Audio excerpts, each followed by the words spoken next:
Hey guys, in this video I'm going to show you how to use Layers panel in Affinity Studio. The first thing I want you to do is come to the top menu, click on Window, hover over General, and then toggle on Layers. Then you'll actually see the Layers panel here on the right hand side. And you can do a bunch of different things. You can go ahead and, for example, adjust the opacity. So I have selected this object, which is the star, and I can easily go ahead and adjust the opacity just by coming here, clicking on that, and using this slider.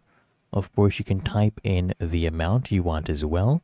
You could also decide to go ahead and do any of these blending options. You can also come here and use different filters.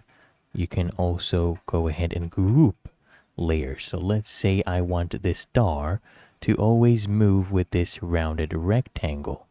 I'll just go ahead and highlight this layer and the star as well. So you hold Control on your keyboard and then click on both the layers, right click, and then click on group. And now these layers, as you can see, have been grouped. And to ungroup, you just right click and ungroup, and these are the keyboard shortcuts as well. You can also go ahead and hide any layer. So I can toggle this one to turn it off. There you go. The visibility has been toggled off, and I can toggle it on as well.